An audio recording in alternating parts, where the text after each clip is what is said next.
It's not in the face! Thank you.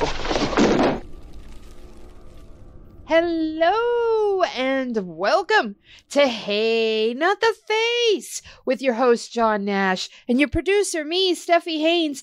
And today we have a lot of business to get to because there's been a lot of activity going on between the UFC. There's some stuff with PFL we're going to talk about. We might talk a little bit about Riyadh season. We've got a pretty packed episode for you. But before we get down to brass tacks, let's check in with our fearless leader and see how the hell he's been doing. Good. Very good. Went out for lunch today down in Beverly Hills. I had a very nice day. Oh, okay. Can I ask what we ate? Oh, it was just, there's a sandwich shop down there. There's these little boutique sandwich shops all over, little stores all over Beverly Hills. And we had a eggplant Parmesan sandwich for lunch today. Yummy. It was, I gotta admit, it was pretty freaking amazing. Lorenzo's. If you're in Beverly Hills, I recommend Lorenzo's. They have a lot of good stuff. Not all of us can afford Beverly Hills lunch fare. I'm not going to sit there and say it wasn't pricey because it was pretty pricey, but it wasn't like ridiculous. It wasn't like I was eating at Crustaceans or one of the other restaurants down there. It's a sandwich shop, for God's sake, people. Well, I ate out today too. And I wasn't eating in Beverly Hills because we have nothing like that here in San Antonio, but I did go to Red Robin today and I was so bowled over by some of the appetizer prices. I had to tweet about it because I could not get over that my hamburger cost less. And I went for like a top of the line burger, cost less than one of their appetizers. And it was not like a combination plate appetizer or anything like that. And I am just, maybe it's me getting old, but I am freaking the heck out over the fact that a single appetizer, just a regular old appetizer costs more than an entree. Yeah, I've noticed that a lot of restaurants. The price is appetizers like a buffalo cauliflower or something like that. Yes. Wings. Okay, I was looking at some Sprouts or at this little shrimp dish, and both of them were either at the same price level or above. Yeah, I've noticed that trend too lately, and I noticed too, like a lot of meals. If you want to get something a little healthier to eat, like a vegetable with your meal, again, like Brussels sprouts or something, or it comes as an appetizer, not part of the meal, and those are expensive, and compared to fried item on your meal that you would get with it. So, I have to observe this in the wild. Sweet potato fries. If you're going to sub those out, you're going to pay $2, $3, $4 more to sub out sweet potato fries with a regular fry. Yeah, I try not to eat fries anymore, but yes, they always add a couple bucks for the sweet potato fries. I just happened to notice it because I had a burger today. I actually got the salad because it was a free substitution and you could get broccoli, whatever. But the point is, you are correct in your astute observation about healthy substitutions costing basically an arm and a leg more. I mean, it's crazy. A substitution of sweet potato fries costing, $2, $3, $4 more is just absurd to me. But anyways, I digress. No, we should continue this. I'm sure the listeners would love us to go through all the various menu items at restaurants we've had lately. I think that they would be in full revolt. We don't want to do that to our listeners. What we do want to do is give y'all a packed episode, and that is what we are on track for today. So I am going to go ahead and kick us off. Now, we gave y'all a little taste of this in our last episode, but basically what we do is we have been keeping track. Now, we're not over here with pie charts and graphs or anything like that, but we have been keeping track of MMA Twitter accounts, basically promotions, and have noticed very, very little engagement with recent Invicta posts, PFL posts, basically any organization not named UFC. As a matter of fact, the only account that really gives UFC any competition is Dana White's account. John, I got to know what you think of this. And is there any reason for concern here, because this is not just for you listeners. This is not just Twitter wide. This is Instagram, Facebook, everywhere they have social media. It's an 8,000-pound gorilla going up against zygotes. Basically, they're not even out of the embryonic stage. So, John, tell us what you think of all this. Well, I mean, should we be concerned? We, the fans, probably don't care at all. But I think the promotions themselves got to be a little concerned that they are not getting any gain. Not that they're gaining ground on the UFC, but they're not carving much of an audience. Doesn't seem. It doesn't seem like they have much organic interactions.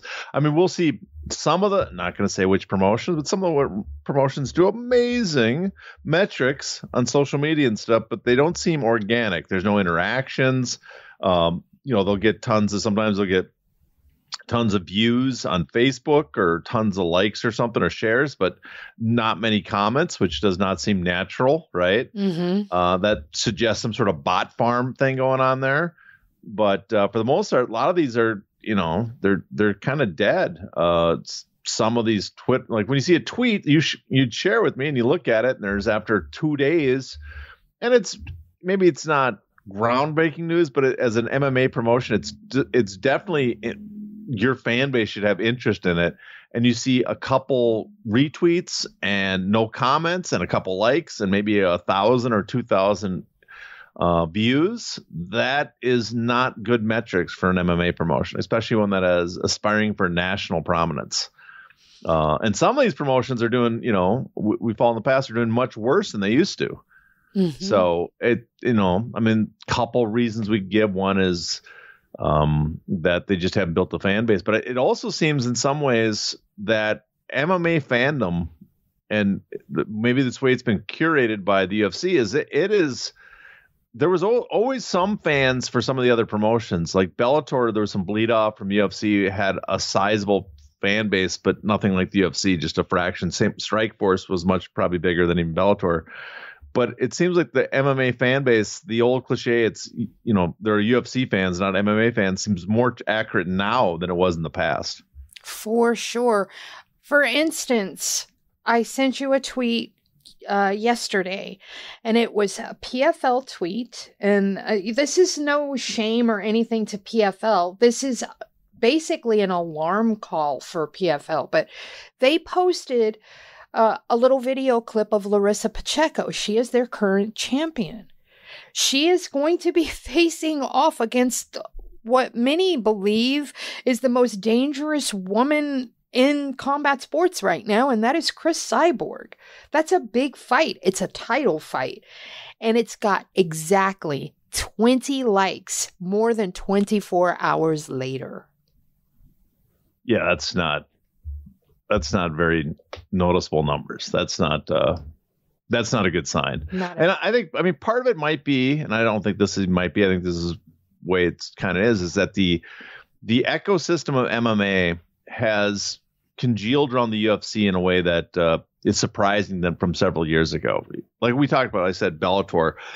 A few years ago, if we go back, after the Tough Boom, UFC held like 24 events per year on the UFC. And so fans and all their undercard was dark. In other words, when new fans might not realize when you turned on a Spike TV where they used to be on, or a pay-per-view, you didn't get the undercard unless they rebroadcast it during the show. Mm-hmm. That was unaired. Yes. So the number of fights you were getting was limited to, the 48 on the 12 fight nights, and on the 12 pay-per-views, it was 60 more. So 108 fights compared to the 500 you can watch now. So if you wanted more MMA, you'd watch the goddamn Ultimate Fighter, terrible as that show was, because you're looking for fights.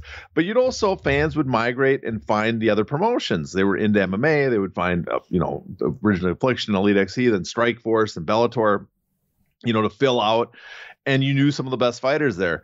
But over the time, as the UFC's expanded their number of events to 42, held them on every weekend, it started showing from the first what used to be the dark match, the beginning of the kickoff the event, not even to kick off the main event, but to kick off the show itself at the beginning, the first fight until the last 12 or 13 fights are now broadcast.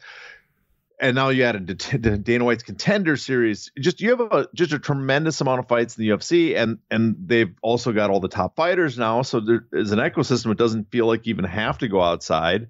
And I think what's happening is new fans migrating into MMA. They're not discovering other promotions because there's no need. The whole thing has been built to watch just the UFC. And so that you don't need to know other fighters, that all the best are in the UFC, and that there's so much content, you have more than you possibly need. And we also hype up the odds for betting. So if you want to start betting, it's easy to place just to focus just on the UFC nonstop. And you put that together, what's that mean? It means there's just very little room, oxygen in the room for any other promotion now, not called UFC. One more quick question on this topic before we get off of the topic. There was a point about, I don't know, it's been within the last 10 years, but it's been several years ago, where they talked a lot about the fighters needing to pump up their social media presence. But I don't hear that much anymore. And I'm wondering if you are noticing that as well in lieu of UFC's social media presence. Do you notice that at all, or am I barking up the wrong tree? Well, I remember them used to stress that, but I haven't heard that publicly said for a while by the UFC. Their social media team that works with fighters might be helping fighters still on that front, but I wonder if it's that big a concern for the UFC anymore to be pushing the social media brand. I mean, what I find interesting too is, you go through the history of the UFC, they always brag about, we have robust competition, right? And when the original FTC investigation happened after the purchase of Strikeforce, they listed all these promotions. Look at all the robust competition. And then we get later in the UFC, the lawsuit against the UFC, the antitrust case, and eventually all those promotions list they shared with the FTC as major competitors are gone. They have a new list of, look at all these major competitors. Bellator, one championship is just a massive promotion in Asia. They just go down the line of all these Combate Globe, all these promotions that are competing with the UFC. And we get to the point now, and you look back, and like almost all of them are non-existent. Bellator has been acquired, is going to be liquidated by PFL. Combate Global has not even held an event in the last couple of months. We have nothing on the schedule. Very few compared to previous years. One championship is barely even an MMA promotion anymore. And so, again, it's for all the competition they talk about, there seems to be less and less competition all the time. And I think it shows you that part of the problem is the competitors just don't have the roster, the interest. But I also think that the environment, the industry ecosystem that's been developed by the UFC is one that it's very difficult to get any attention outside the UFC now in MMA. And that right there is the long and the short of it. Really, it is.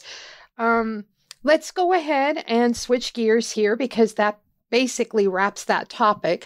And let's talk about a piece that Ben Folks wrote. It's going on 2 weeks now, but he talked a lot about the Contender Series in this piece. And so I need to know what your thoughts are on it and what you think the actual purpose of the Contender Series is for the UFC. Well, I'm surprised you didn't want to talk about Ben's magnificent hair instead, because I got to admit, for a guy in his 40s, he has some lush locks going. Yes, he does. I listened, to each their own, but I wouldn't mind rubbing my fingers through some of those. There's some lush hair going there. Now, on to the subject. No, I really enjoyed the article. He contacted me at it, and I was probably late to respond, so I don't know if he used any of my comments. But, I find it interesting. One is the Contender Series is kind of a genius idea by the UFC, because it allows them to introduce, to put a spotlight on new entering fighters, so fans are conditioned, instead of putting them on an event where they get kind of lost in the mix, have an event just for introducing fighters to fans, so more hardcore fans can check it out and be introduced to the very first fight of that guy entering the UFC, right? So they have this great mechanism for that, but it's very smart. But it also serves, in my estimation, it also serves as an additional step for the UFC is that, one, it's a separate company from the UFC, right? It's Dana White Contenders LLC. So it's a separate promotion from the UFC, with Dana White having a promoter's license for it. And so they have a different pay and all that stuff, even though it's tied to the UFC. But what it does, it sets up basically an effective feeder system to the UFC. And they mention it in the series about how fighters have to take that extra step to go through it, and it kind of lessens the other promotions, but it also protects the UFC, because a lot of the other promotions, the feeder promotions, are probably on very unstable ground the way the environment works. So it keeps alive a promotional entity that they can get fighters some experience before putting them in the UFC without tarnishing the UFC brand name by having guys that are maybe not quite ready for it. Also, they can pay less. It's incredibly cheap, so they can do all that stuff that a feeder promotion would do. But because it's attached to the UFC and Dana White, it can draw in much more revenue and make them more money than any other promotion could possibly do. So it serves multiple purposes. And I thought he touched on a lot of these in the article. Very, very well done article by Mr. Folks. Quick question on that.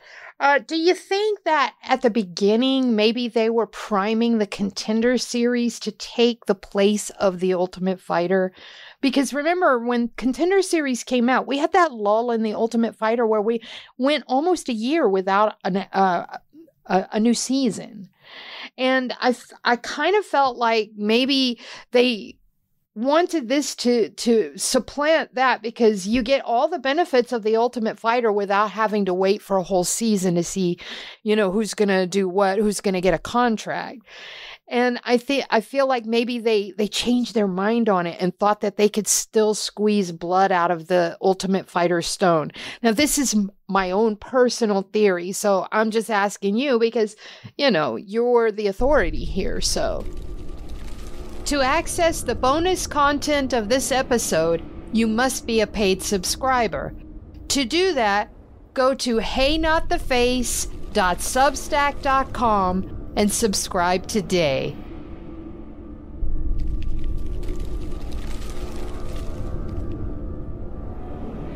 Ow! Ow! Not the face! Ooh! Ooh! Okay, the face!